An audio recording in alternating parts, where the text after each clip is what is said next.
E para conversar conosco sobre esse tema, mais uma vez nós vamos trazer aqui na programação da Jovem Pan o nosso comentarista Paulo Pousonoff.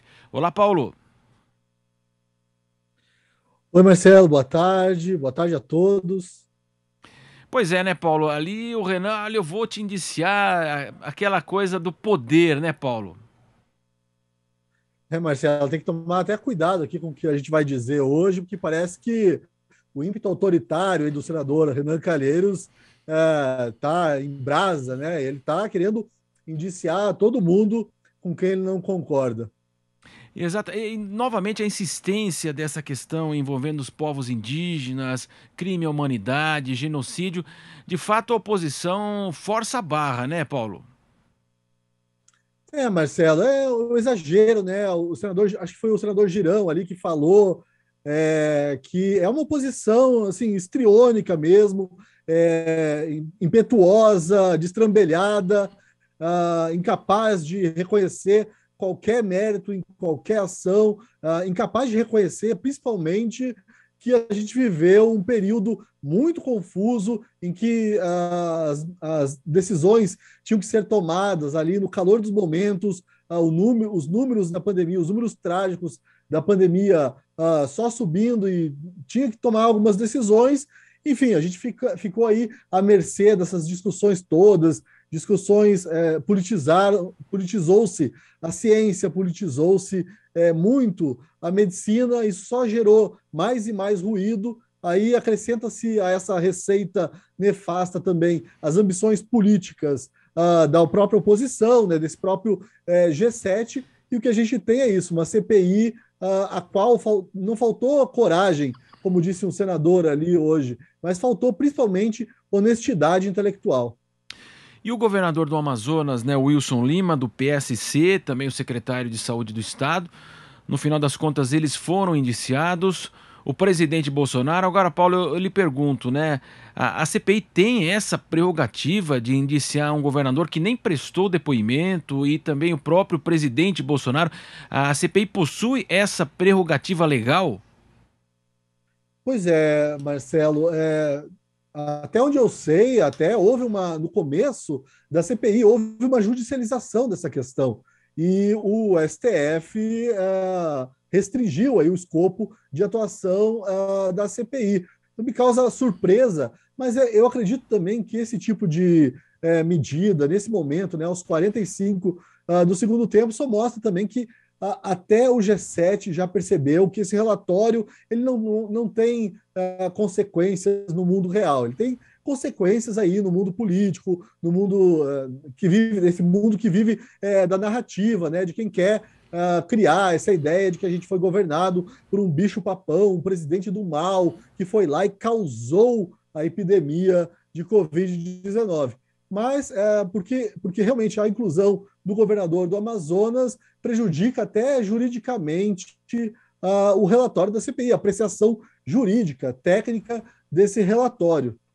Sem dúvida, para quem nos acompanha, né, a Comissão Parlamentar de Inquérito ela tem o poder, né, até de pedir prisão, foi o que aconteceu ao longo dessa CPI, indiciamento, quebra de sigilo, obrigar então a testemunha a depor, o acusado, mas todo esse relatório que é formulado aí, e no caso coube a Renan Calheiros, juntamente aí com as discussões, as oitivas que foram realizadas aí, depoimentos na CPI, isso tudo vai ser endereçado ao Ministério Público. No caso que envolve, inclusive, aí, o presidente Bolsonaro, teria que ser o Procurador-Geral da República, né? E aí vai ser feita uma análise daquilo que foi levantado na CPI e como o Paulo Pozonoff está elencando aí ao longo desse comentário, vai ser feita uma análise e aquilo que vai para frente ou não vai para frente. Mas você imagina, né, Paulo, que esse relatório aí, ele tem essa força nesse momento, indiciou tantas pessoas, empresas, como você disse, uma questão mais política, porque na prática ele pode ser muito esvaziado. É isso aí, Marcelo. Agora me preocupa, né? Nos estertores da CPI a gente vê esse caráter autoritário de alguns senadores aí, o senador Randolfo Rodrigues pedindo a quebra do sigilo do presidente, que é até uma questão de segurança nacional, né? Imagina de repente ter acesso aí a todas as informações trocadas pelo presidente da República uma CPI. Não faz o menor sentido. E também o senador pediu que as redes sociais excluíssem o presidente da República por conta aí dessas falas recentes e infelizes do presidente Jair Bolsonaro em relação à vacina. Eu acho que fica de lição para todo mundo aí que acompanhou a CPI também isso, esse caráter autoritário aí de uma oposição histriônica ao presidente da República que parece que não entende, né, e que não quer muito que o país melhore. O objetivo mesmo é destruir quem estiver no poder. Nesse momento, é o presidente Jair Bolsonaro.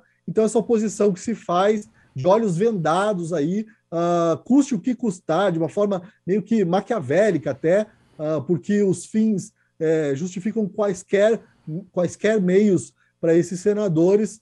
Eles atiram para todos os lados, tentando destruir o seu adversário político, sem levar em conta aí o grande cenário, né, que seria realmente, Marcelo, melhorar a gestão da pandemia. E hoje em dia a gente vê que os números aí da pandemia também estão melhorando, então é por isso que esse relatório e a própria CPI vai perdendo força a cada dia que passa, cada boletim aí que sai com números mais favoráveis às pessoas, a CPI acaba perdendo força realmente, Marcelo. Sem dúvida, né? E esses excessos, curandeirismo, charlatanismo, como você disse hoje, não, eu vou indiciar o senhor na hora ali, fazendo. Esses excessos, claro que a população acaba de fato percebendo. Agora, Paulo, falando em excessos, né? Nós sabemos aí um ambiente político, né? E hoje nós tivemos um novo reajuste, gasolina 7%, diesel 9%. A inflação também é a maior aí desde para o período desde nós fizemos a abertura aqui para o mês aí desde 1995. E a gente sabe que a economia de fato acaba norteando, né, as eleições presidenciais. Por isso mesmo o governo tem feito esse esforço aí para conseguir turbinar o Auxílio Brasil. Mesmo com o furo do teto dos gastos, hoje a expectativa da PEC dos precatórios para haver o adiamento de dívidas reconhecidas do governo, que a justiça reconheceu, que as pessoas, empresas estão esperando esse pagamento, porque já houve então uma decisão judicial favorável. Então há uma grande mudança aí nessa questão do ajuste fiscal, do teto de gastos. Como é que você avalia, de fato, daqui para frente, a economia? Nós tivemos aí 4 nomes da equipe econômica de Paulo Guedes que deixaram aí, na semana passada, o Ministério da Economia, deixando claro que a política vai nortear as ações a partir de agora, para que haja, de fato, aí que o presidente Bolsonaro possa permanecer em Brasília após as eleições de 2022. Ao mesmo tempo, essa questão econômica sendo muito mal recebida pelo setor produtivo e o mercado financeiro. Marcelo, me preocupa certa tendência aí, eu acho que é natural até da nossa política, infelizmente, ceder em ano eleitoral ao chamado populismo fiscal. Isso realmente me preocupa bastante, porque, como você bem descreveu, a gente vive tempos economicamente bastante conturbados. Não é só no Brasil, é no mundo inteiro, mas eu vejo que a população tem muita dificuldade de entender nessa questão, por exemplo, específica dos combustíveis, a formação de preço, as limitações do próprio governo brasileiro de fazer com que esses preços caiam. Então, acho bastante difícil, é muito tentador aí para o presidente da República, no ano eleitoral, ceder a toda sorte de medida mais populista nesse campo. Isso, claro, deixa os mercados aí tumultuados, né? O pessoal fica ansioso. A questão do teto de gastos, ela realmente não tem justificativa. É muito difícil, sabe, vir aqui e pensar em alguma justificativa para esse furo no teto de gastos, que foi uma conquista muito importante para o país, justamente para impedir ações populistas em ano eleitoral. Agora, com relação até a votação dessa PEC dos precatórios, eu estou bastante curioso hoje para saber como vai ser essa votação na Câmara, principalmente por parte da oposição, né? Eu imagino assim que a gente vai ver um festival de hipocrisia mesmo, de contradição por parte da oposição, porque essa é uma oposição que há algum tempo questionava, ia contra a própria criação do teto de gastos. E esse teto de gastos sendo atrelado, esse furo aí no teto de gastos, atrelado ao Auxílio Brasil, também coloca a oposição em má situação, porque eles não vão querer se colocar contra um auxílio aos mais necessitados, aos mais pobres. Então, estou bastante curioso, Marcelo, para ver qual vai ser o resultado dessa PEC, da votação da PEC dos precatórios hoje, porque todas essas questões estão bastante atreladas aí. Quero ver como a oposição vai se comportar nesse momento, se eles vão fazer uma oposição condizente com o que eles realmente pensam, né, com a sua linha ideológica, ou se eles vão fazer uma oposição casuística só para novamente causar uma derrota aí ao governo Jair Bolsonaro. E só um adendo, uma coisa que me chama bastante atenção é que não me parece que o governo Jair Bolsonaro tem um plano B. Caso a PEC, a gente lembra que uma votação de PEC é uma coisa muito difícil, né? Essa PEC, se essa PEC não passar, eu não escuto falar de nenhum plano B do presidente Jair Bolsonaro para viabilizar o Auxílio Brasil. Exato, né, Paulo? E é um tema, claro, nobre, né? A gente sabe que a situação econômica está extremamente delicada. Nós tivemos aí, para quem não tinha noção da desigualdade social, a pandemia trouxe aí à tona os chamados invisíveis. Então é algo nobre você auxiliar essas pessoas nesse momento, pós-pandemia, a economia com dificuldade. Ao mesmo tempo, né, a gente observa, daí o presidente Bolsonaro vai atender os caminhoneiros. Ele não vai mais cobrar pedágio nas federais das motos, motociclistas. Então a gente começa a expandir demais. Claro que toda a categoria agora quer uma benesse, quer um auxílio para ela também. Tá todo mundo no mesmo barco, né? A situação econômica é muito difícil. É isso que você falou, né? Essa questão do populismo, às vésperas aí praticamente um ano das eleições, esse recado político-econômico é muito delicado agora daqui para frente.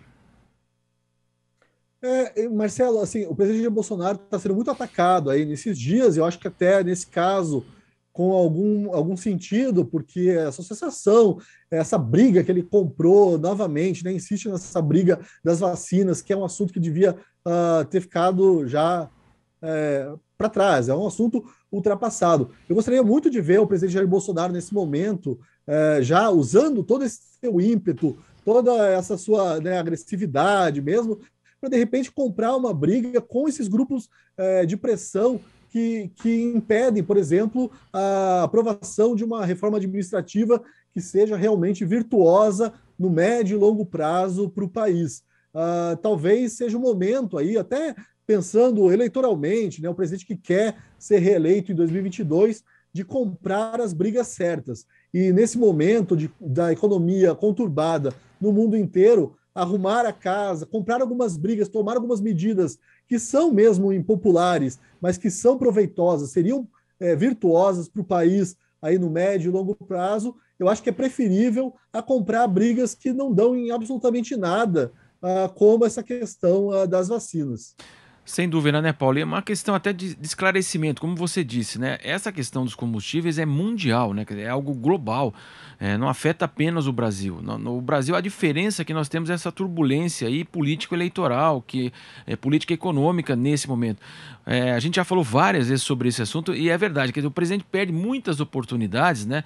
Ele procura falar muito para os seus chamados convertidos, né? Aqueles que o adoram, que vão votar nele, independente da economia, de qualquer rumo político.